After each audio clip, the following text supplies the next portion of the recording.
मार्च 2015 हैदराबाद की ये बात है। एक आईटी कंपनी में काम करने वाली स्नेहा हर रात को कैब से अपने घर जाती थी लिंगमपल्ली, और एक रात उसके साथ कुछ ऐसा हुआ जिसे वो याद करके आज भी डर जाती है। तो ये स्टोरी शेयर की है मेरे एक सब्सक्राइबर स्नेहा ने। तो चलो सुनते हैं आखिर उस रात क्या हुआ था। बात है मार्च 2015 की। गच्चीबोली में एक आईटी कंपनी में ये स्नेहा काम करती थी। स्नेहा की जो शिफ्ट की टाइमिंग थी वो दोपहर 2 बजे से शुरू होकर रात के 11:30 बजे तक। रात को कैब करके घर जाना पड़ता था लिंगमपल्ली में। उस समय ओला उबर चलते नहीं थे उतने, तो जो कंपनी की कैब थी उसी से वो ट्रेवल किया करती थी। एक रात शिफ्ट खत्म होकर मैं जब कैब में बैठी तो उस टाइम 11:30 बजे थे रात के। तो जो कैब ड्राइवर था उसने नॉर्मल रूट लिया गच्चीबोली से बोटेनिकल गार्डन होते हुए लिंगमपल्ली के लिए। उस टाइम रोड बिल्कुल खाली हुआ करती थी, तो कोई 15 मिनट ट्रेवल करने के बाद ड्राइवर ने स्पीड जो है कैब की स्लो कर ली थी, और वो मुझसे पूछता है कि मैडम आप अकेले ही पीछे बैठे हो ना।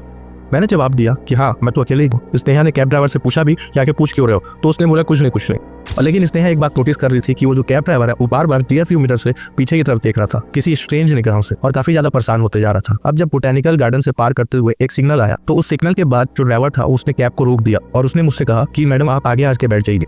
मैंने स्ट्रेंज नजर से पूछा कि आखिर क्यों, तो उसने बताया कि मैडम कोई पीछे बैठ गया है तो आप आगे आ जाइए। मैं पीछे मुड़ के जब देखी तो एक औरत व्हाइट साड़ी में बैठी हुई थी पीछे।